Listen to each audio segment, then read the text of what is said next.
This is your home for St. Cloud State hockey, keeping you up to date on the NCHC. One-timer, come in, they score! Ripped in! A bomb from Permix!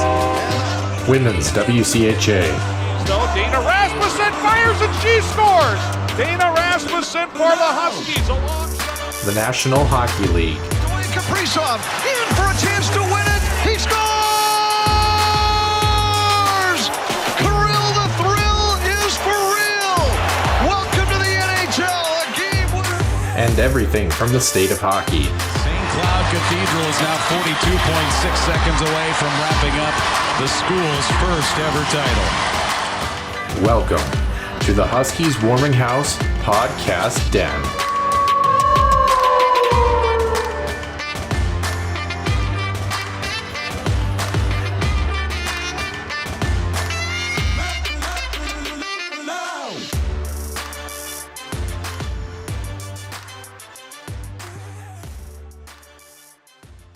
Welcome into episode number 71 here of the Huskies Warming House podcast here bright and early on this Sunday morning. We're hitting the end of July here, and we've got a lot to talk about here around the National Hockey League. A very, very busy week for not only our Minnesota Wild, but all 32 teams in the National Hockey League. We're going to do a deep dive into the Seattle Kraken expansion draft, as well as taking a look at the Minnesota Wild's draft picks from these past few days. We're also going to touch on a bit of a sadder topic, if you will, in the Logan Mailloux situation, and another portion that actually involves the draft with the Montreal Canadiens selecting him 31st overall. We have 4 topics to get to, fairly lengthy topics as well, in the Huskies Illustrated Weekly Roundup, and you won't want to miss any of it. So we're going to get started right away with Center Ice View News and Notes. Center Ice View News and Notes. Center Ice View provides you with the best coverage of St. Cloud State Huskies hockey, from game notes, recaps, photos, and more. Go to centericeview.com.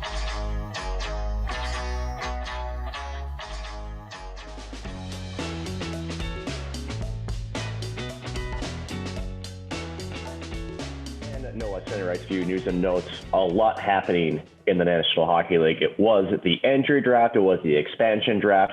Also a little bit of St. Cloud State news time in that as well. Minnesota. Let's stick with the Minnesota Wild here first, because they had 2 first-round picks, and they added a goaltender, Jesper Wallstedt. It was the first time either the Minnesota Wild or the Minnesota North Stars actually took a goaltender in the first round of the entry draft in their history. So kind of a different game there with Bill Guerin of the Minnesota Wild. Also picking up dynamic defenseman Carson Lambos to finish out first round. But then comes the St. Cloud State connection. Jack Pert, the incoming freshman and Mr. Hockey winner of 2021, is now a Minnesota Wild draft pick. He came in the second round, 54th overall. So congratulations to Jack. And, quite stunning, I would say, Noah, here for Jack to be drafted by a team that you're up watching. I know in the press conference that he was ecstatic. He was like, I was shocked. It's like, I couldn't believe it actually happened. So congratulations to Jack, and incoming second rounder here added to the Huskies lineup, who surely I think will definitely battle for a top 6 spot here for Brett Larson and the St. Cloud State Huskies. We talk about Logan Mailloux here. Just a quick preview for those folks. Drafted 31st overall by the Montreal Canadiens. And essentially, he had said that he did not want to be drafted. He told all 32 teams that did not want to be drafted because unfortunately he was convicted of offensive photography, constitution and invasion of privacy back in his hometown, I believe, of Sweden, if I'm not mistaken. But we will get into a deep dive of the situation here later. But he was picked, even though there was much controversy surrounding him and, of course, his off-ice behavior. And again, a deeper dive when we get to our extra ice session, Noah. Yeah, Jack Pert going in the second round. I'm still waiting for my phone call from Billy Guerin. I don't know what's up with him. I'm kind of just, I don't know, waiting for my draft pick, unfortunately. But speaking of drafts, another draft was also held this past week without the pomp and circumstance that really was supposed to accompany it, though, with the league picks. But nonetheless, the Seattle Kraken had their version 1.0 of their lineup. And we say 1.0 because we're going to jump into this in the main portion of the show, too. You and I both believe that they are not done with what they've got going on this year, including 2 former St. Cloud State Huskies making that roster as well. Many experts believe, like we said, that the Kraken are not done. They've got about $30 million in cap space. After Michigan Wolverine defenseman Owen Power went first overall to Buffalo in the entry draft, Seattle also added fellow Wolverine forward Matthew Beniers at second overall. Seattle's now highest paid and oldest player they took in the draft is former Calgary defenseman and captain Mark Giordano, who turns 38 this season with a $6.75 million cap hit for one more season. Seattle was also busy signing a pair of defensemen, Adam Larson to a 4-year deal and former Dallas star Jamie Alexiak to a 5-year term.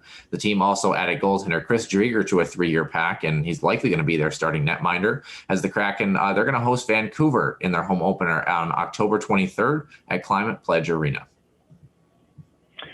And continuing on that theme, Noah, this week also marked the end of the trade freeze here around the National Hockey League. And things are, well, should we say, heating up now that Seattle has, as you mentioned, completed its expansion draft. We also now have completed the entry draft as well. So Seattle, when they picked up Tyler Pitlick in the expansion draft, they did flip him to Calgary for, I believe, a 3rd-round pick in 2022. Arizona also sent future considerations other to Philadelphia in exchange for 2022 draft picks and defenseman Shane Gostisbehere. So it goes to going over to the desert from the city of brotherly love. 219 points in 381 NHL games. I'm sorry. More shocking trade, though. Carolina. Calder Trophy finalist Alex Nedeljkovic, heck of a goaltender. Unfortunately, it sounds like the contract negotiations didn't go well. So after two sides couldn't meet on terms, he was actually traded to Detroit for Jonathan Bernier in a 3rd-round pick. And from all the reports that were leaking out, it sounds like Carolina was offering maybe $1.5 million, and of course Nedeljkovic wanting $3 million. Ended up getting that, I believe, in Detroit, and so Carolina didn't budge. And so they traded him. So kind of surprising there. Buffalo has also been busy. We figured there would be some changes there on the west side of New York, and there has been. Former 1st overall draft pick Rasmus Ristolainen was sent to Philadelphia for defenseman Robert Hagg, the 14th overall pick in this last draft here just a couple of days ago, and a 2nd-rounder in 2023. Sabres also sent out restricted free agent center Sam Reinhart to the Florida Panthers. He was a Minnesota Wild target, no question about it, and it was believed to be a goaltending prospect in Devin Leedy and a 1st-round pick as well. Buffalo selected right wing Isaac Rosen with that 14th overall pick that they did receive in that exchange. But the biggest trade so far in terms of money and maybe head scratcher here, involves Chicago. They sent Stando and a Bolfquist and the 12th overall pick and the 44th pick in this last year's draft, and a 2022 first to Columbus for the 32nd pick, a 6th-round selection in 2022, and they get back Seth Jones. And then immediately after Chicago signed Jones to an extension, 8 years, $9.5 million per season average annual value, which will kick in the start of the season. Columbus then flipped the 44th pick from Chicago to Carolina for Jake Bean, a young defenseman who has had a lot of upside, shall we say, with that. But then another big splash in Vancouver, and a lot of people in Vancouver scratching, what in the hell is Jim Benning doing? They nabbed top 4 defenseman Oliver Ekman-Larsson. They also got top 9 forward Connor Garland in that trade, sending back the 9th overall pick, 2022 2nd-round pick, a 7th in 2023, and then the essentially dead caps spaces of Louis Harrison, Jay Beagle, and Antoine Roussel. Arizona then did select right wing Dylan Gunther with a 9th overall pick, so a good pick up there by Arizona. And then Philadelphia sent Jacob Voracek to Columbus, where he was originally drafted my way for winger Cam Atkinson. That one surprised me a little bit. And then lastly, New York Rangers did send Pavel Buchnevich, the forward, over to St. Louis for Sammy Blais and a 2022 2nd-round pick. And the Rangers are also in the formal process of buying out Tony DeAngelo, who right now, as of this morning, was on unconditional waivers, has to clear by 11 a.m. Central before he can be officially bought out, Noah. Yeah, I tell you what, that Tony DeAngelo situation, that was kind of a long time coming, if you will. I mean, he had an opportunity to, I believe, get picked up by Montreal, and he didn't want it. He didn't want to waive his rights and what he had. So I don't know. It was kind of a messy situation, if you will. Finally, we did have some of those signings across the league, a couple retirements and injury updates, and some news from the Western Hockey League in the CHL. The Boston Bruins are bringing back forward Taylor Hall for the next 4 seasons at $6 million annually. Forward Zach Hyman nearing an expected 7 or 8 year deal, paying him $5 to $5.5 million a season with Edmonton after leaving Toronto. What a great pickup that one is for the Oilers. Colorado gave former Hobey Baker winning defenseman Cale Makar a 6-year signing worth $9 million annually, locking up a key RFA for that club. The Rangers added recent Stanley Cup winning centerman Barclay Goodrow to a 6-year deal. Edmonton gave 39-year-old goaltender Mike Smith a 2-year re-signing at just over $2 million annually. And the New York Islanders re-added soon-to-be 39-year-old defenseman Andy Green to a 1-year, $1 million deal. Funny enough, that Andy Green contract was actually used to get them to the expansion draft rules. They had to have at least one defenseman that was exposed in the expansion draft. The Islanders did, so they re-signed the soon-to-be 39-year-old defenseman. In retirement news, Colorado center Matt Calvert has retired after 10 seasons in the National Hockey League. The Brandon, Manitoba native was limited to just 18 games this season and finished with 203 points in just over 560 NHL games with the Avalanche as well as with Columbus. Two notable injuries are in the headlines this week. And when I say injuries, more like surgeries. Seattle's newly acquired forward Yanni Gourde is out for 4 months after shoulder surgery. And Montreal's #1 netminder and Carey Price will miss 10 to 12 weeks with knee surgery. The Canadiens also announced the star defenseman Shea Weber will miss all of next season, and he might have career-ending injuries, including both ankles, 1 foot, 1 knee, and a thumb issue. He turns 36 next month with 5 years left on his contract. In our last 2 quick tidbits of the week, the OHL and the NHL have news. The Ontario Hockey League announced that all personnel must be vaccinated at least 14 days prior to the start of next season, including players. A player who fails to comply may be removed from their club's roster through the end of the pandemic or until the virus is no longer a concern. And team or league employees who fail to adhere to the guidelines can be placed on unpaid leave for the same length of time. Sorry about that. It was the OHL in our opener there, not the WHL. As much as I love watching the WHL, Brandon, Manitoba, the Wheat Kings, just an hour from where I'm from. To wrap things up, Nick, the Nashville Predators prospect and Calgary Hitmen player Luke Prokop has become the first active player under NHL contract to come out as gay. The 19-year-old announced the news on Twitter and has received abounding support from his teams, the Predators, the NHL, and Commissioner Gary Bettman. Really excited to see the response by that. You never know how those things are going to go. And for him, we wish him the best of luck. It just seems like he's in a really better place, and he's one heck of a hockey player too. So excited to see where Luke's career ends up. Once again, welcome into episode number 71. Holy smokes, can't believe we're at 71 already, Nick, here on this Sunday morning. A lot of people don't know this, but I rearranged my office. I moved my entire studio in my apartment, just kind of hanging out. What are you up to on this Sunday morning, Mr. Maxson? A couple of things. So obviously working some of the wires as well, just kind of keeping track of the Buffalo situation.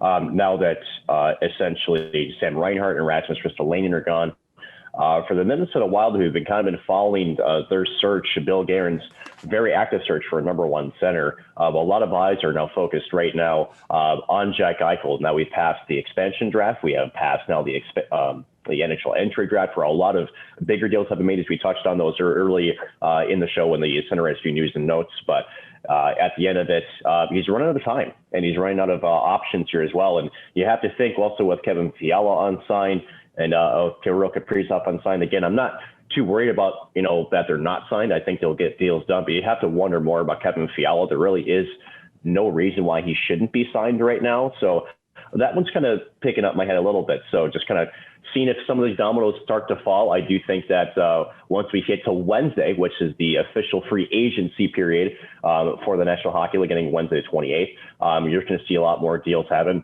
I am expecting Suter and Parise, both, again, the package deal as they are, how about that, to be heading to the New York Islanders. That has been vastly reported, and it'll be kind of fun to see where everything else kind of lands. So still a very active time in the NHL. And funny thing is we're less than essentially 70 to 80 days away from the start of the regular season. So a shorter off season. And at the end of the day, it seems like this is just going to be a continuation from one season to the other. So a lot of things happen. I'm just trying to keep my heads up for it and getting ready for the fall here coming up, as class starting a month.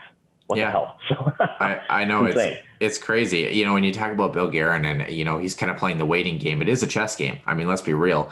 And there's a reason that the Minnesota Wild don't have Jack Eichel right now. And I think it's just simply the asking price. So the question mark is I believe the only other team that's really probably got a shot at this right now is probably the New York Rangers. And you look at the trade with Pavel Buchnevich, it seems like the Rangers are pretty heavily linked to Eichel as well.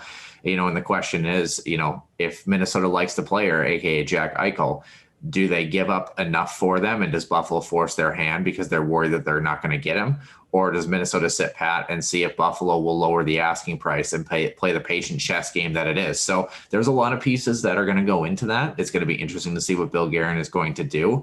Again, I still haven't gotten a phone call from him, so I don't know what's up with that. I'll have to have to reach out to him there. But I mean, the Kevin Fiala situation, I got to imagine that he's probably sitting and taking a look at what Kirill Kaprizov is going to do and where his contract's going to end up. It kind of feels that way, or vice versa, one or the other, because Kevin Fiala, he's more of a streaky goal scorer, but production wise, he's probably one of the guys that comes closest to touching what Kaprizov did last year with 51 points in 55 games. So it'll be intriguing to see what the Minnesota Wild do. We're going to talk a little bit more about their draft pick stuff today, and then maybe I'm guessing at some point we're going to circle back to that depth chart and see where Minnesota's going to end up, because I don't know what they're going to do, but I have a hard time believing their offseason is going to be Chuck Fletcher quiet, if you will. I feel like things are going to be happening, and not Chuck Fletcher busy, aka trading a first rounder for a guy who lasts about 15 games for us. Sorry, Martin Hansel. Anyway, moving on to our trivia question. Speaking of drafting, Nick, the question did read: the St. Cloud State Huskies have had picks littered throughout the NHL draft dating back to the 1980s.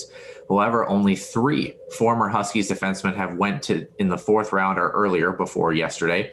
Who are they? Nick, can you name any of these defensemen? Cholowski was a first rounder. Yep. Oh, geez. Trying to think who else would have been up there. Another one that's kind of around that time period-ish. Mm-hmm. The 3rd one I don't expect you to get. So they both play for the Kraken. Does that help you? Will Borgen. Yep. Will Borgen. The 3rd one you're not going to get. If you haven't gotten out, you won't get it.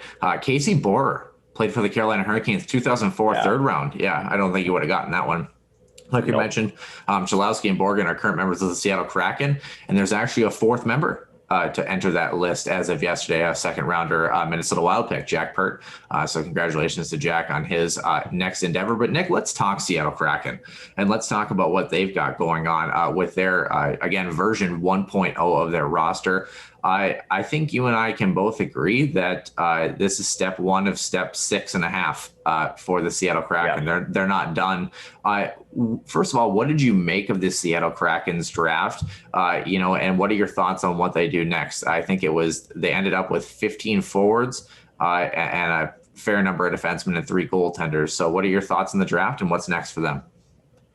So as we thought, there was 2 main ideas that everybody had on how Seattle would approach this draft, right? There was going to be some teams that had a lot to pick from, that had an ability to, shed some cap, and they could acquire a good player, which also means they're taking on some bad money.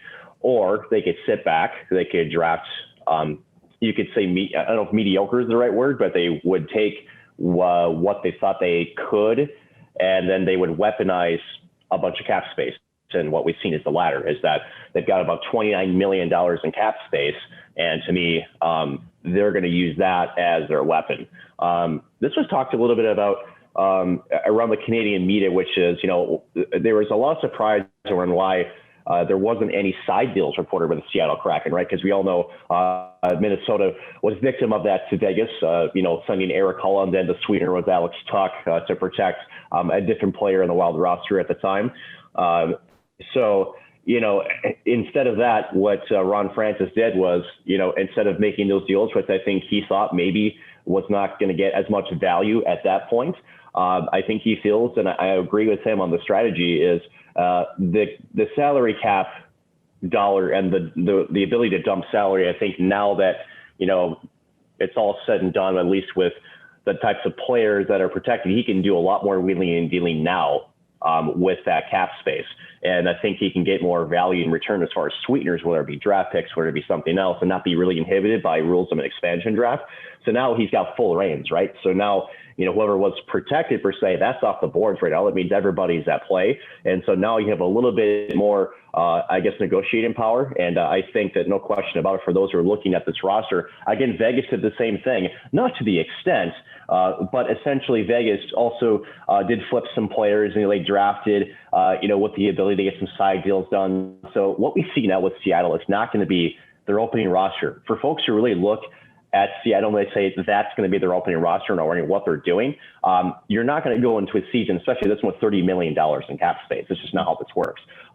So be definitely curious to see who are they targeting, as well as what some of the negotiations are happening, maybe some of the free agents that are out there as well. Because remember, Seattle did have exclusive a window here before the entry draft, but still, there's still some big names out there. They may circle back on. They may be negotiating some deals as we speak right now. So we'll see. But yeah, they're not done by any means, and to me, there's going to be very active in the trade market, especially if some of those teams are looking to dump cap. Just don't call Chuck Fletcher because he's already done enough.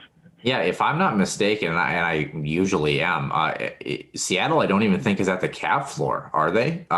Because I think the cap, it's 85% of what the cap is. And in 2019, it was like 61 million. So I think it's like 62, 63, something like that.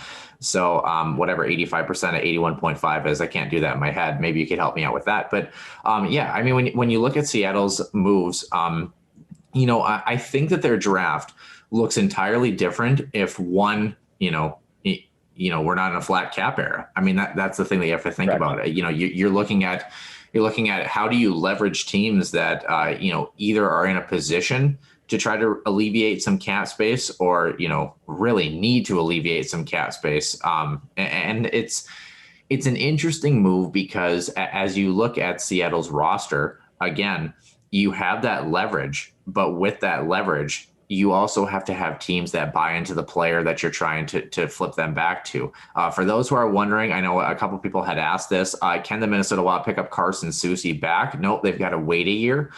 So if you are a team that wants the guy back that was taken from you from Seattle, they can't be flipped back to that team for another year. So I just wanted to throw that out there. I also wanted to ask Nick, before we kind of jump into the roster a little bit, were you a little surprised that Carson Soucy was picked over Kaapo Kähkönen? I think the thinking, if you're Ron Francis, is understanding, you look at their goaltending prospects. They were a group that really believes in Chris Driedger, first of all, and I can understand why, but, there was, obviously Carey Price, we know he was hurt, but, he was on the board. A couple of other decent goaltenders that were on the board that maybe have had some inconsistency or injury issues, but when they're on, kind of similar to the Marc-Andre Fleury piece, although maybe not to the caliber of Marc-Andre Fleury minus Carey Price, I would say. Did you think that obviously they took the safe bet picking Carson Soucy, Seattle did, instead of the kind of unknown in Kaapo Kähkönen? A lot of reports said Kähkönen was going to be the guy that was going to be taken instead of Carson Soucy. Is it that much of a surprise to you that Kähkönen wasn't the one that was picked, or do you think Seattle was going for the sure bet here? You could look at it from both ways, right? So, we had talked last week that I said Carson Soucy would probably be the likely pick, but I will tell you one thing that, as the week went along, I really started to have some differences to sway that says, they might pick Kaapo Kähkönen. Again, younger goaltender, really good numbers. At the end of it, I don't think he would have been. It's not that I look at it as a surprise. Because, again, when you're a general manager on an expansion draft, right, you're looking at, 40 million puzzle pieces and you got to pick 20, right? So at the end of it, you kind of wonder where the scouting came into play, whether or not, obviously Driedger was huge. He was really good with Florida. I think, if if there were a different names of goaltenders that were out there, I think maybe Kähkönen does get taken, right? So maybe it was a gamble by GM Bill Guerin. It kind of sounded like when he was asked by Michael Russo of The Athletic that he even admitted that it was kind of a roll of the dice to try to keep his goalie tandem intact. And he did, right? So they lose Soucy, who is still a heck of a player, still a big body. They're going to lose as a bottom defenseman here for the Minnesota Wild. But surprising, I don't know if I would characterize it surprising. I think it's more of, okay, you took the gamble. Ron Francis saw what he saw. He had other plans, and well, here you go, right? So, and other thing too is I'm just glad that Minnesota as well learned from their first mistake from Vegas, and didn't throw extra the way of Seattle to maybe protect somebody else. Yeah, and I think that was the mentality. You had to understand if you're Minnesota, you were going to lose likely a good defenseman or a good goaltender. Long shot at losing a forward, but you're probably going to lose Susie or Kakinen, and you kind of just had to accept that instead of trying to mess with the damage that was going to be inflicted, if you will. As we look at Seattle's current expansion draft roster, of course, the one guy that's not on this list anymore is Tyler Pitlick, as he was flipped to Calgary there. When I look at this forward group, and I mean, you've got a group that, if anything, Seattle can hit the cap floor and build for the future here, and have a young group. If for whatever reason something doesn't pan out, obviously we said we don't think that they're done.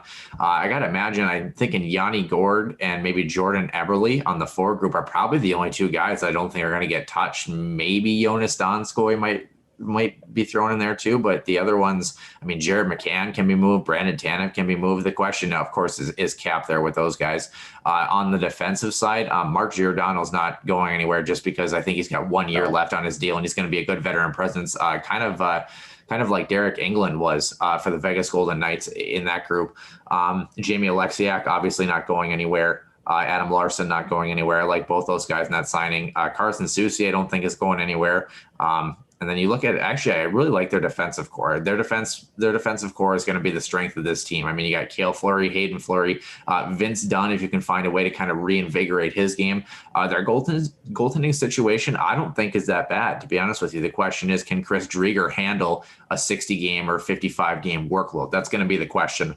And are they going to go with a 1A, 1B? Is there going to be a 1B that's going to emerge between Joey Daccord and Vitek Vanacek that's going to kind of take the reins and maybe kind of alleviate Chris Driedger? Or is this Chris Driedger's time to shine? So it's going to be really interesting.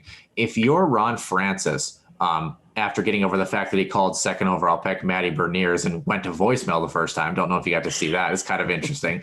And there's a guy that could step into that lineup in a year or two as it is.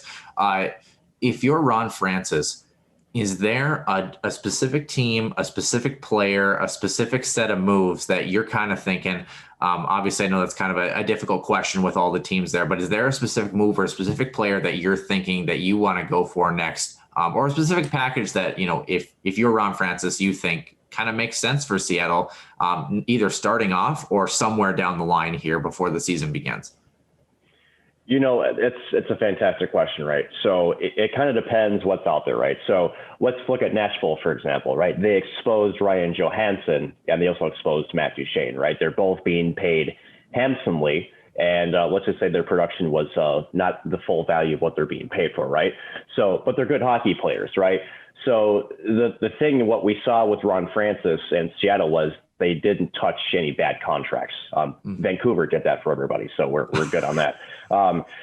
That's what still boggles me why Vancouver would make that move. But moving back to Seattle, it's tough, right? Because, what complicates everything is the flat cap, right? And, I think, again, like you mentioned, if we were to do this all over again and we didn't have the flat cap on our hands, I don't think that, this expansion draft would look anywhere close to what it looks right now. I think also we wouldn't be seeing a lot of the moves that we're being seen, such as in the likes of Philadelphia, for example, where they're dumping, sadly, they dumped Shane Gostisbehere with picks for quite literally nothing for future considerations. So it's going to be tough. They have no center depth right now. So that's going to be something they'll have to look at. I think that they'll make some offers for trades in that. And Kevin Adams for going back to Buffalo for Jack Eichel. You maybe want to throw Seattle in there, maybe. Why not? Because, hey, you got the cap space. It sounds like he's back on the ice now. And, maybe you have some assets there now that you can flip for Kevin Adams and for the Buffalo Sabres now that you've acquired in the expansion draft you could use in a package. So we'll see. Buffalo needs defense. They need a lot of things, actually, but defense is number one. So maybe you look at that. I don't know. Ron Francis has kept his cards pretty close to the chest so far, but no question they need help down the middle. Because like you mentioned, their defensive core and their goaltending actually looks pretty solid. But as far as production and scoring threats and maybe scoring ability, to me still leaves a little bit to be desired. So I would think that you're going to start to see maybe some looks from some teams to try to acquire a little bit more of some top end talent there on the forward group. But again, a lot of teams aren't trying to move their talent talent. It's hard to come by right now. But again, we'll see what happens. Maybe Buffalo is enticed with Seattle. And I know that also with Terry Pegula coming out and essentially saying that he wants Jack Eichel to land in the Western Conference, which makes sense. You don't want a big trade of essentially what could have been a first overall pick. He went second, obviously, to come back and bite you. In the playoffs, and the only time you would be in the Stanley Cup final. Buffalo's nowhere close to that. So we'll see. But to me, next just be the four groups for sure. Yeah, Seattle reminds me of maybe like the 2013 Minnesota Wild. Decent defensive depth and really kind of trying to grow a little bit more on offense. And also when you talk about the Jack Eichel situation, there's a guy who could have went first overall in any other draft had he not been paired with Connor McDavid. I mean, let's be real here. So, yeah, it's going to be interesting to see what Seattle does. And again, I think if you wanted to say their worst contract is probably, I don't know. I was thinking about that when you had said that. I don't know, Brandon Tanev, maybe? I don't know. Mark Giordano, technically. But you got 1 year left. So, I mean. I don't think Brandon Tanev is not, and it's funny when you say worst contract, right? Brandon Tanev is definitely a meaty contract, but he's a very unique player who can play in multiple different roles. He's kind of a Swiss Army knife when it comes to the knife. He's got tireless energy. So you get that from him. And I think he's actually a pretty decent player.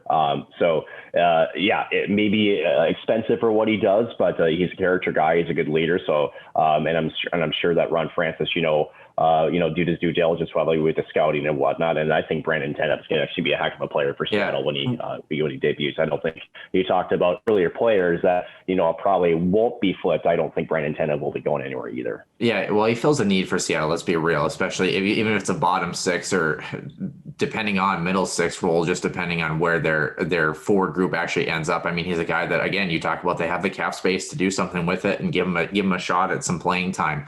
Speaking of playing time in the future, if you will, the Minnesota Wild were active, of course, in the NHL draft, in the actual entry draft this past week. And I got to be honest with you, Nick, I was really happy with the way the Minnesota Wild executed this draft. I think they did a fantastic job in their drafting pieces. Once again, where was Billy Guerin 5 years ago, right?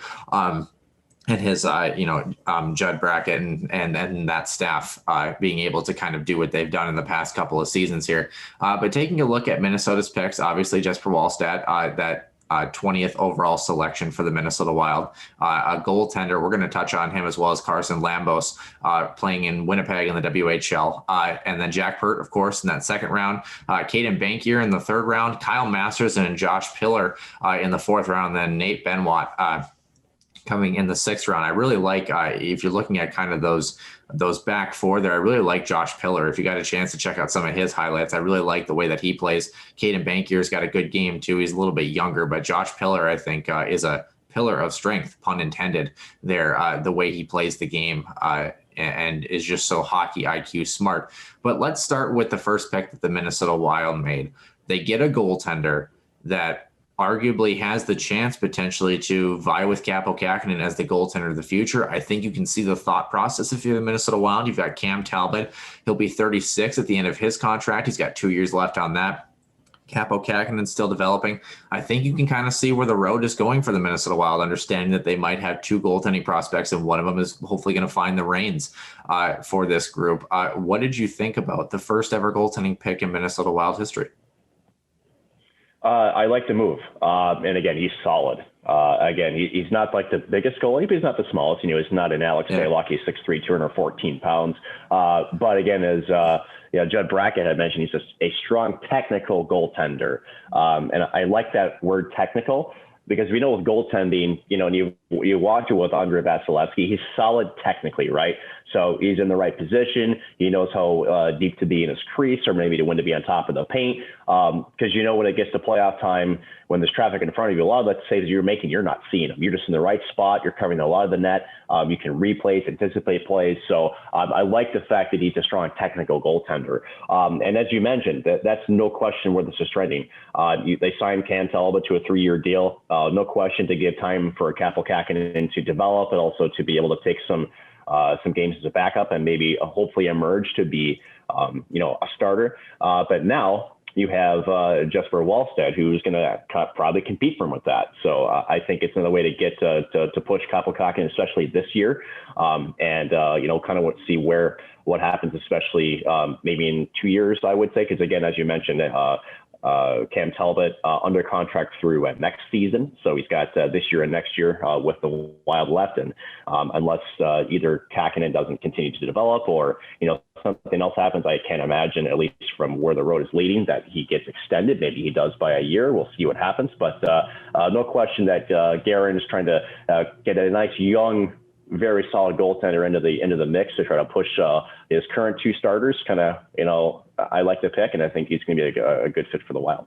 Yeah. When you look at him, did you get a chance to watch his highlight video? Yeah. And when I say highlight video, it's got to be the most boring highlight video I've ever seen, and that's a good thing when we talk goalies. Yeah. And when I say that is because he reminds me of, you remember the pick of Askarov? He kind of reminds me of him, and a little bit even more composed. Another good goaltender taken in the first round would be Spencer Knight with Florida. But when you look at Wallstedt's game, so calm. I mean, ridiculously calm. The way that he anticipates, the way that he uses his frame, positionally very, very sound, a very quiet goaltender. When you talk about goaltenders with quiet feet, a very good example for us on the women's side for St. Louis State was Emma Paluzny. I know we talk about that with her and that quality a lot. Just somebody who knows where the play is going to be before it happens and is able to put themselves in the best possible position to make a save. When you have a goaltender who's approaching a .930 save percentage as a 17-year-old in one of the top leagues overseas, playing with men, not with guys of his own age, playing with men, and being able to do that and look cool, calm, and composed doing it, the Minnesota Wild have to be ecstatic that this player fell to him. And you look at where Minnesota was in the draft. With the discussion, of course, a couple of years ago with Askarov, with Spencer Knight, is that they were high-end caliber goaltenders, but the thing is, goaltenders are a crapshoot when it comes to drafting them. And when you're sitting in that, top 5, top 10, top 15, do you take a goaltender, or are you in a better position to take your best player available in terms of like a skater group, just knowing that he's a guy that might slot into your NHL lineup a little bit more easily? But I think if you were Minnesota, just where you were picking at number 20, having a player like that fall to you, and trading up for it, obviously, I think that there's a thinking there that the fact that Minnesota made the playoffs kind of helped them a little bit, because it gave them an opportunity to maybe take a player that maybe they would have selected a different player or an outskater had they been at number 14 or 15 versus trading up to number 20. So it kind of reminds me of the Marco Rossi situation a little bit, where they had a player fall to them that maybe they didn't expect was going to fall to them, and they're very fortunate on that one. Nick, only a couple minutes left in the main portion of the show. I really, really want to get your thoughts on Carson Lambos filling a defensive need potentially, as of course we're with the loss of Ryan Suter. Kalen Addison probably going to jump into that lineup, but after that, it might be slim pickings for the next couple of years unless some of these guys continue to develop. What do you think of Carson Lambos, and do you think he's in a Minnesota Wild sweater in the next 3 years? So for Carson Lambos, for those, kind of a little bit of Jonas Brodin in a sense, two-way, rugged, hard defender. And the thing with Lambos, he's a great skater. Also picked up 32 points in 57 games with the Winnipeg Ice in the WHL. So pretty crazy, actually. But the one thing you like about Carson Lambos is, at the end of it, he's not the biggest kid. He's only 6'1", but 200. But he's a young kid, right? He's 18 or 19 years old. 18, excuse me. God, do I feel old? When you talk about Jonas Brodin, what he brings to the table, right, is that smooth skating, hard, good hockey sense. Carson Lambos is like that, with maybe a little bit more offensive upside to him. I know with Brodin, he's very, very streaky when, he'll pot in a goal or be, I know he's got plenty of assists to his name, but, to be able to take that a little bit more and have a little bit more of a scoring threat, Carson Lambos is kind of that guy. As John Brackett mentioned, high compete level. That's what you need. And a defenseman is a guy that's not afraid to be in his own end, to go in and compete on the boards, compete in front of the net, compete for ice no matter where you're going to be, and compete physically. So that is a heck of a pick there as well. So, but again, got plenty of time to develop. He'll probably go back to juniors this year, I'm guessing, being that, he's only 18 years old. So we'll see what the Wild plan for him. But give him a couple of years of seasoning, and maybe gets down to the Iowa Wild for more. And we can't wait to watch him grow. I think it's going to be a really good player. Yeah, you know, and the thing that when you take a look at that particular defenseman, he honestly reminds me of like a Jonas Brodin, Jared Spurgeon hybrid, like a taller Jared Spurgeon, but with not as much offensive upside, but a guy that a lot of scouts described as a Swiss Army knife, a jack of all trades. And I think that that's an important piece as a defenseman. You know, we think of, let's say, for example, Ian Cole, where it sounds like Ian Cole might not be returning to the Wild, by the way, just kind of what his asking price is. But you think about Ian Cole, what does Ian Cole give you? Big body, shot blocker, heavy physical minutes. That's Ian Cole's game. And I'm not saying he's one-dimensional, because he's not. You know, he's a good penalty killer. He does all the little things right. But then you think about Jared Spurgeon, good player on both sides of the ice, can produce offensively, is always in the plus column, always in the right position. There's a guy where there's a reason why he's on the first pairing versus the third pairing, just simply because of the extra assets and the extra tools in his tool belt that he's able to utilize throughout the course of a game and throughout the course of a season. And that's what you're getting with Carson Lambos. And I really like the pick as well. I totally agree with you.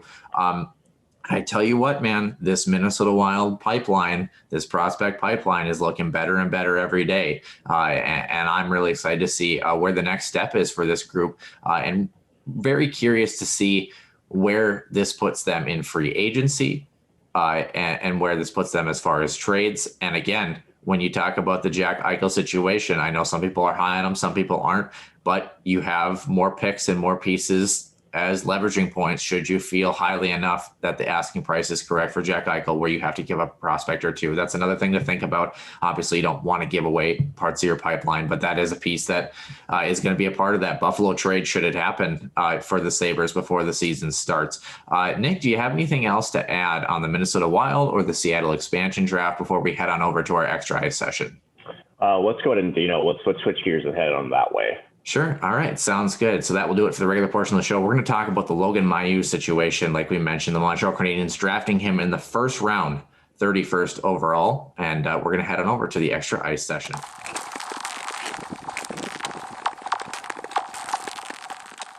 And once again, welcome into the Extra Ice session. I don't think I mentioned this before, but I'm Noah Grant, along with my co-host Nick Maxton here for this extra portion of the show. Hi, Nick. It's a pleasure to bring you in here. Hi, how's it going? Yeah, about 40 minutes into the show here. But Logan Mailloux, as you kind of alluded to a little bit in the Huskies Illustrated Weekly Roundup, for lack of a better term, essentially, like you mentioned, was convicted for essentially engaging in a sexual act with a woman. I believe she was 18 when he was 17. And then he took, I believe it was either picture or video without her knowing, without her consent, and then distributed it to a couple teammates over Snapchat. And she found out about this and obviously was not happy about that. A couple pieces to this that are going to go on here before I get your thoughts on this, Nick. I mean, it's a very, very messy situation. Of course, we had a recent scandal, if you will, with the Mitchell Miller situation and the Arizona Coyotes and their draft pick too. And we've kind of had them in close succession. There's a comparison to be made there, but I think it's almost a decomparison, if you will. And I think you and I both are going to agree that we're going to touch on this a little bit here in terms of, I don't even know what the good word is. I would say levels of depravity. I don't even know, versus, I don't want to use the word severity, because you can't put a piece of severity on something like this, because it obviously affects everybody. It's going to affect Logan. It's going to affect this gal. It's going to affect all friends and families. Obviously the Montreal Canadiens, the National Hockey League. It's going to affect everybody in some way, shape, or form. So I don't think severity is the right word, but I think objectively, if we're looking at this, the Mitchell Miller situation was messy because it was a repeated instance where Mitchell Miller was continually bullying people, versus this incident I think is a little bit different, but again, still doesn't take away anything from what's going on here. I want to read a couple of things here, Nick, before I get your thoughts. First, the Montreal Canadiens, like we mentioned, drafted Logan at 31st overall. Don't forget, general manager Marc Bergevin is still wrapped up in the 2010 Chicago Blackhawks scandal with Mr. Aldrich as well, and he's a piece of that too. So a lot of people were making the connection of that, plus a similar instance with Logan's case, still drafting this player. So that's part one of this. Part number two, I want to read the response to the draft pick from GM Marc Bergevin. I know he held a conference, But he essentially said, we are making a commitment to accompany Logan on his journey by providing him with the tools to mature and the necessary support to guide him in development. We are also committed to raising awareness among our players about the repercussions of the actions on the lives of others. Pretty general statement, I would say, from an NHL club, but you hope that that's true. You hope that process is going to go on. The last piece of this is a lot of people, including the gal who had reported Monday to The Athletic, said that she just wanted a heartfelt apology from Logan and doesn't feel like she's gotten it yet. And that's the biggest piece that I think has bothered a lot of people, is that it feels like Logan is making these comments now because he knows that his draft stock is in trouble, and they wonder if he's really felt remorse for this action. Okay. And we're going to jump into that here. I do want to read Logan's statement that came out yesterday. He said, during an intimate act with a young woman, I took a picture of us without her consent. I sent it to my teammates to impress them. It was totally irresponsible and a stupid act that I committed without thinking twice. For that lack of judgment on my part, I was fined by Swedish law. I know I caused a lot of harm to this person and their family. I regret doing this stupid and egotistical act. I deeply regret it. What I did now is unfortunately a part of both her life and mine. I've apologized to her, but nonetheless, this will follow her for the rest of her life, and for that, I deeply and sincerely regret it. I know I had said that I did not want to be drafted this year, but as a young man who wants to become a better person, I feel that being accompanied by the Canadiens organization will help me greatly. As you had alluded to as well, Logan also mentioned that he didn't want to be drafted and wanted a year to kind of work on himself, but you can't actually pull yourself from the draft registry. So Montreal was free to draft a player who, by all accounts, skill-wise alone, is definitely a first-round talent and maybe even a top 20 talent, the way he plays on the ice. But off the ice, there's a lot to digest here. Nick, I know I've kind of had you sitting there, but I kind of wanted to open up some of the statements so that people get the full breadth of the story. Nick, first of all, what were your thoughts when you were sitting there watching the draft, or got a chance to check out the draft and saw Logan Mailloux's name called in the first round by the Montreal Canadiens? I think surprised is lightly said. You know, these situations are always tough. And the reason why I say that is, you know, there's no denying the actions that happened right there. They were terrible. They caused a lot of harm. It's one of those deals where, you know, there's no taking that back. You know, there wasn't any really foresight into it. But as you mentioned too, you know, the victim claims she never got her apology, but as you just mentioned in that statement, he's mentioning he said he did. So there's already a conflict of information there. Mm-hmm. What upsets me about this kind of situation, Noah, and you know, I'm going to get flack for this, and I don't care, is there is a fine line between holding somebody accountable and also stripping them of their future. Yep. Right. Yes. So it's one of those, it's a very fine line to walk. Right. Now, don't get me wrong. I condone his actions. I do not support his actions. And I think, however, being that as a young kid, yes, he's a top prospect. Obviously, he's got the tools to be a very successful professional hockey player. But what's the line to draw, right? What is acceptable for the consequences, right? And this is where I almost have an issue where I had to take a step back myself, right? I think we all do sometimes, and say, okay, yes, we all know what happened. We all know that this was a horrible thing, but what is the right road forward, right? And I kind of think we're in this weird time in society where, especially when I don't know if you want to call him high profile, because, you know, he's not really made a name for himself yet, but you know, he's on a road that not many people get to walk. You know, he's a first round pick. He's a potential National Hockey League product. Not many people even get to that spot. So he does have a little bit of a platform that, you know, he's got to walk. But at one point, do we step back and we take that away and say he's still an 18-year-old kid who made a mistake? And as you alluded to earlier, it sounds like this was an isolated incident. It doesn't sound like this is a repeated thing, at least as we know. And so, you know, what is the right way to handle this? You know, what is the right consequences? I'm not in favor of, pardon my French, shitting on someone's future. Yep. I am in favor, you know, obviously of, you know, the right consequences that, you know, fit the crime, if you want to call it that way. He was, you know, convicted in Sweden, and he was given repercussions as well. So there's, he was already given what the law where this occurred, could give him, right? So, but then the question becomes, well, okay, is this an issue of character, or is this an issue of choice somebody made, right? And I don't know if we have the answer to that just yet.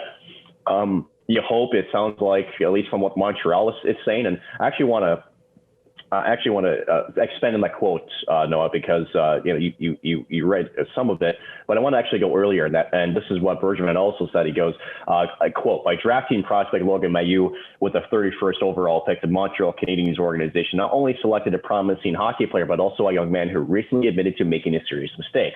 The Canadiens are aware of the situation and by no means minimize the severity of Logan's actions. Logan understands the impact of his actions. His recent public statement is a genuine acknowledgement of his poor behavior and the first step on his personal journey." So reading in that on the surface kind of is almost in line with what I'm thinking, right? Which is, they've obviously did some homework, or at least I would hope they did some homework on it. They said, okay, yep, he made a goof. He goofed up. It sounds like from their point of view, he's either talked at least enough about it or said the right things to say, okay, we believe this kid, this is not a character issue. This is not something where, he's going to fool me twice per se. This was a one-time thing, and we feel like we can get over this. So I want to throw this back to you, Noah, because again, these are not easy conversations. They're not. And again, for the third time, so folks are listening, because I know I'm going to get my head blasted off and I don't care. Again, I do not condone nor do support the actions that he took, this player. However, I'm also, again, understanding that, and I don't have all the answers to situations like these, but what is the right route forward? As an 18-year-old, I feel like, in America, again, even if, unless, your crime is a heinous, we all get second chances. The question is, I guess I think there's still some more that we need to figure out, find out from this. And from what Montreal has done their due diligence on or done their research on, is they feel comfortable enough to move forward with the pick. And they decide, we're going to be a supporting piece to him as this is a big, giant hump for him, not only as a professional, but as a person in his life. And we're going to help him through that. And we're going to eventually get past this, and we're going to focus on his hockey development. So I don't know.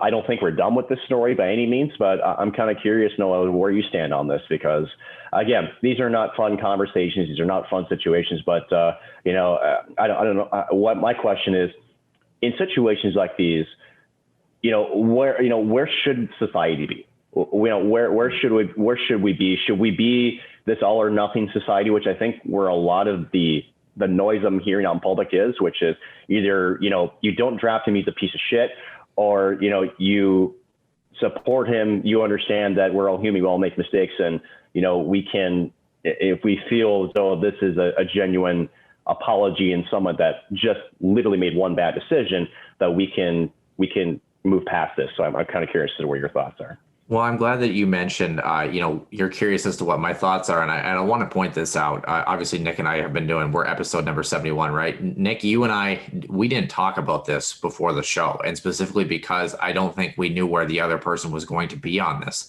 And I got to say, the first thing is I'm happy you're sticking your neck out there, and I'm kind of relieved because I'm actually in the same boat as you are. And I'm not in the same boat that you are just because of the fact that you're my co-host. I was reading, you go online and you look up Logan Mailloux's name, you're going to get about 25 articles about how egregious the fact that the Montreal Canadiens drafted this guy is. I mean, you're like, some of the articles are like, holy smokes. And I say that because I want everybody, if you're a young listener, obviously you're not in the same boat, but if you're old, like Nick and I are, you put me with you in that. Okay. Yeah. We can be a team today. Perfect. We can be a team today. So we can get blasted on Twitter together. But think back to when, and don't forget, Logan, I believe, was 17 at the time when this happened. Think back to when you were 17 years old. Think about all the stupid shit you did at 17. I can think of so many things that I did, things that my friends or my teammates did, things that were people who are my classmates did that were like, oh, that was kind of not so great. Okay. And like we mentioned, we don't condone any of this, right? Like we don't support Logan's actions. Obviously, they were horrible. They caused a lot of problems and a lot of trauma for this girl and her family. And it's important to recognize that. But I also want people to put in perspective, a decision and a choice at 18. And from what, like you mentioned, it sounds like a one-time thing. It sounds like a singular incident. If you were in that position, first of all, if you were in this position and your job was someone who cut grass at a local college, you wouldn't be in the national headlight or spotlight. Let's put that into that extra piece too as well, is that yes, it deserves national media attention, but it's also like he plays hockey. And that's the reason why it's this huge scale, is because he plays hockey and is at a point in his life where, in terms of hockey development, he's ready to take that next step in relation to the National Hockey League. So that's a piece that has to be out there. But at what point do we say, hey, this person is a piece of shit? Mitchell Miller, we talked about the Mitchell Miller situation. We hope that Mitchell Miller moves on, does the next things with his life. Comparatively, Mitchell Miller's actions were piece of shit actions compared to this. And I say that because Mitchell Miller knew what he was doing and continued to do it. Okay. That doesn't detract from either situation. Logan's situation is bad. Mitchell's situation is bad. But from what it sounds like, Logan's situation was a singular incident. So the next step is that everyone calls for him to apologize, calls for him to have a little bit of remorse, calls for him to have a little bit of character development and reevaluate himself as a person, okay? Whether that's by his own accord or by the fact that he's now getting national media attention as an NHL draft pick, if there's development and healing to be had for Logan, what is the difference? Okay, what is the difference? Would you like for him to, in December, when this first happened, have apologized very deeply to this gal and kind of maybe avoided this piece by, standing up in that moment and kind of, showing that healing and that maturity at that point? Yes. But he's 17. And we all know the decisions people make at 17, right or wrong. Your mental point and capacity at 17 is not developed by any means. So the next step is, if you're talking about his remorse and his development, and you have an NHL organization willing to support that, at what point do we support Logan and this gal and her family in that process of moving on? At what point do we say, Logan, as a society, we understand what you did wrong. We hope you take the next step. We hope you take the next step into being a better person.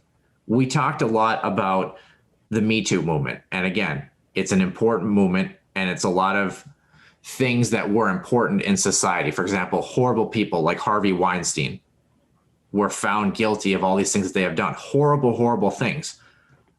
But a lot of people, from what I've read, want to put Logan Mailloux in that same category as someone like Harvey Weinstein. I'm sorry, Logan's situation is not the same as that. Logan is not, from what I understand, now we could get more information that we find out that's different, but at this point, he doesn't sound like a sexual predator, okay? It is a stupid, egregious act and mistake that he did that at some point I hope he learns from, whether it's through himself, whether it's through this girl's family, whether it's through the Montreal Canadiens and the National Hockey League, the London Knights, whoever it may be. We can blast him all we want as a society, but at some point we want him to make the next best decision in his life to be a better person.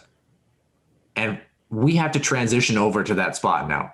We've given Logan his time of, yeah, you're an awful person, you're a scumbag, and he's going to get that. He might get it all his life, all his NHL career if he makes it to the National Hockey League. But at what point do we sit back as a society and say, okay, Logan, we feel that you've kind of come full circle and matured as a person. And that's where I hope that Logan takes this, because I feel awful for this girl. I feel awful that she has to go through this. I feel awful that she doesn't feel that she's gotten the apology from Logan that she's looked for. Still, I haven't seen any reports that says that he's given her that deep, heartfelt apology. But you know me, I feel bad for both parties. I'm sure Logan's scared as hell right now. I'm sure he's scared about what his future lies. And think about it. Like I said, if you were someone who is cutting grass, you might not have the same national attention on top of the fear that you already have for something that you did that was wrong. And I bet you like hell he wants to take that back, but he can't take it back. So now he's got to move forward. And the question as a society is, do we support him in that process, in that transition, or are we going to continue to ridicule him for something that's already been done? It was awful. It was horrible. We don't condone it. But at what point do we say, okay, Logan, we support you now, as long as you're doing the right things by way of this girl's family, by way of yourself, and by way of your profession or occupation, which at this point is hockey. Because I've read a lot of things that say this is the example of hockey culture. No, it's not. None of us hockey guys are sitting here saying, oh, well, why couldn't she just let this go? Whatever, it was just a Snapchat. None of us are saying that. None of us are saying that this was an okay thing. So don't lump this into a hockey culture thing. We just want the best for everybody in this situation. We want the girl to find some healing. We want Logan to find some healing. We want them to be able to both go their separate ways and be able to continue on with their life. It just so happened that Logan's life is potentially being an NHL hockey player. So people want to rip that away from him because he gets to do something based on his skill set that not a lot of us get to do. And it's unfair to him in that sense. So I know that was a very long-winded answer, but that's my 2 cents on it. No, I mean, a lot of good points there. And again, these are the type of conversations that, we have to be comfortable with being uncomfortable having, right? So it's nobody wins in this situation, right? If people are looking at this, so who wins, who loses? Well, nobody wins. Again, she's going through, first of all, she's had to go through it twice, essentially, because she had to go through it initially. And now this is out in the public and being talked about. She's having to essentially relive this incident, right? So, and then as you mentioned for this draft pick, obviously he's, I would say, probably the same thing twice, obviously being charged and having to go through the legal process in Sweden, and then now being criticized for a team that it picked you, for in the first round, and I'm kind of curious, Noah, and this isn't really a question, but more of a thought in my own head is, would we be having this conversation? He was picked in the 7th round. It's weird, right? It's weird that, we have to think of, just because it's a high profile thing. And, and you're right, back to your example of, this is just, some guy that's cutting grass, or, this is just a high school kid that's going to college next year. He's not an athlete. Is this making national news? No, probably not. Now, on that same token, as you mentioned, it doesn't diminish, the actions that happened. It absolutely does not. But again, whether you're an NHL prospect drafted in the 1st round, whether you're a freshman going to a university and you're trying to study chemistry, or, whatever the case may be, we have to be able to look at the situation as it is, which is, okay, what happened? Here's kind of my checklist, right? What happened? What was the thought process that went into it? Or what can we derive from the process that happened with that? Does the person understand that what they did was wrong? What were, the consequences, and was there an apology, right? It sounds like everything is there except for an apology, at least, conflicting, right? He says that he did give one. Apparently she says that she has not gotten one. To me, that's huge, right? Because a lot of these things are public, for the naysayers of the skeptics. This is all in the public. I will jump in and just say, so and it's scripted, right? Yeah. From what I've understood is that he did issue an apology to her, but it wasn't a lengthy apology. It wasn't in depth to the standards that she had felt, kind of warranted, what she was hoping the response was going to be, and his remorsefulness for the actions. And the other piece that I kind of wanted to ask too is, if not the Montreal Canadiens, then who? I think the thought of, again, this player, and let's also think about the NHL draft, right? It is an assessment of a person's character, and the Montreal Canadiens believe that they feel that Logan can continue to develop and work on his character. I think that says a lot about Montreal, taking a chance on this guy, knowing full well what the response is going to be. Okay. Other people say, well, Montreal took this player because they know he's a highly talented NHL player. And that's why he went in the first round as well. True. He's a good hockey player. He's a first round talent. Okay. But if you take a first round talent and feel that you can continue to develop him not only as a player, but off the ice as well, that's risk assessment. Nail Yakupov, a guy who was taken first overall, not a great demeanor as a person, right? Obviously didn't do anything like this, but not a great demeanor as a person, still taken first overall because he was a talent, and Edmonton believed they can turn him into a better person, and it didn't happen. Well, Montreal, that's part of their risk assessment, is saying that we feel not only we could use the player, yes, obviously they want to use the player. That's why he's a first round pick. But at the same time, they also believe in him as a character and as a person. NHL drafts are not just skill set, throw a dart at the board at number 9 on this person who has otherworldly skill set, but robs people for a living, right? There's so much more that goes into it. When you talked about Montreal doing their homework, I got to be honest, and this is, I'm going to get reamed for this too. In some ways, I commend Montreal, or whoever was going to draft them if it wasn't Montreal, for doing this, because in some ways it takes a huge step to take somebody where you know they have this recent history of this and be able to try to offer healing to him, to this girl's family, and to a sport that for so long has dealt with things like this and swept them under the rug. I don't know if it's fair to say that I commend them, I guess, but I mean, think about that risk that they're taking. And what if everybody does somehow find their own level of healing in this? Did the Montreal Canadiens, are they heroes or saviors at this point? Or are they still going to be never vindicated for this action? I don't know. I think, well, when you talk about risk assessment, right? If this young gentleman develops into the adult that I think we all want to see out of everybody, right? Mm-hmm. And does not have any sort of character-related missteps along the way, yeah. Then we can look back and say, and Montreal will be able to point the finger right back at everybody else to say, we told you so. However, there's always the flip side, right? Which is he does something similar. And what's crazy about this is there's a little bit of Tom Wilson syndrome that could be had here, right? Which is he could do something completely different that we could call as a bad decision. It wouldn't even be related to the thing that he was just convicted of. And he'll say, see, he's got a character issue.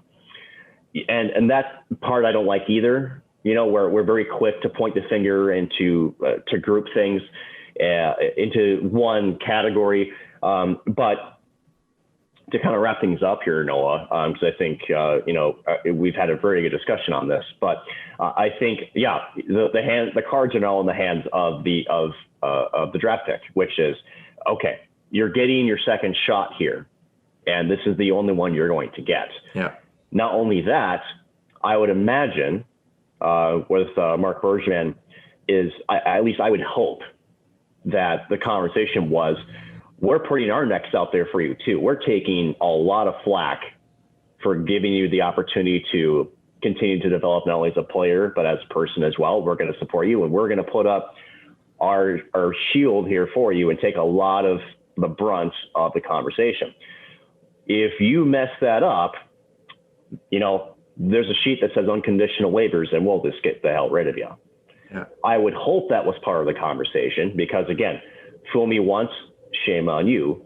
Fool me twice, shame on me. Yeah, and I would imagine that. And Montreal has to get rid of, their action has to be unequivocally, you're done, you're gone in that scenario. And that's where I think that people draw the line and they think, oh, well, Montreal's going to support him even if he, gets a DUI or that sort of thing. It's like, no, his leash is ungodly short. And it has to be, and it should be. And it should be, correct. So, again, time will tell. We hope that not only for the victim and the young lady that she does get the heartfelt apology that she's looking for. If it hasn't happened, again, we don't know for sure. Again, just based off reports, doesn't sound like it happened. Because, it's funny how a simple apology, and I say simple because at least from my perspective, it's never that hard to offer an apology. We're all human. We all make mistakes, but it's how you respond to those mistakes, right? I think once in a, if that's true and he does in fact give that heartfelt apology, we can finally close the book on this.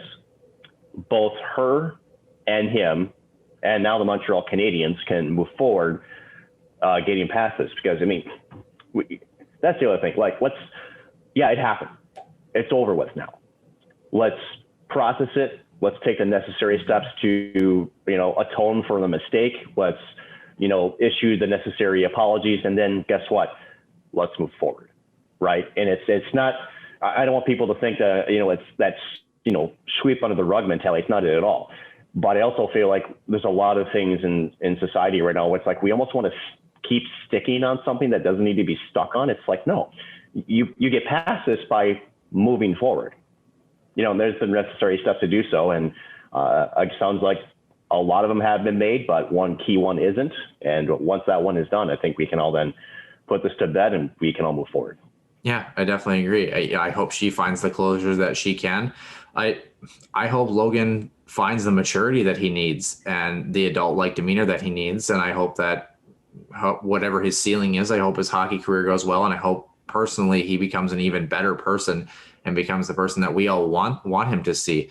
There's always, you remember that scene from Moneyball where they're talking about the draft choices, and he says, we're all told at some point we can no longer play the children's game. Some of us are told 25, some of us at 40, some of us are never told, or something like that, but we're all told. And, this is where Logan's going to have to learn how to be a stand-up human being really, really quick. And you hope that he finds that. And you hope that besides scoring goals or being a good citizen in the community, that we never hear Logan's name again when it comes to this. Right. I mean, let's be real. So like you mentioned, we've talked extensively on this segment, so we're going to kind of wrap it up here unless you have anything else to add, which I don't. I think you're good with us moving on that. So that's going to do it for episode number 71. We are working on a guest for this week. We don't have anything confirmed as of yet, but we'll keep you updated. It kind of seems like Wednesday, Thursdays have been our interview days as we move forward into the summer so far, at least.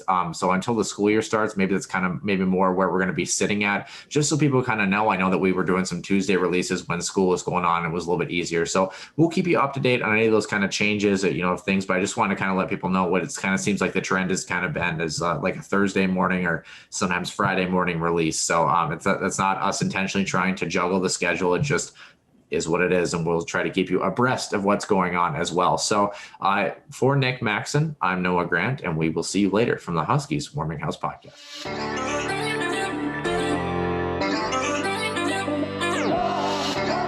And your one-timer coming, they score! Ripped in! A bomb from Pervix! So Dana Rasmussen fires and she scores! Dana Rasmussen for the Huskies. Dwayne Kaprizov in for a chance to win it. He scores! Kirill the Thrill is for real! Welcome to the NHL, a game winner. St. Cloud Cathedral is now 42.6 seconds away from wrapping up the school's first ever title.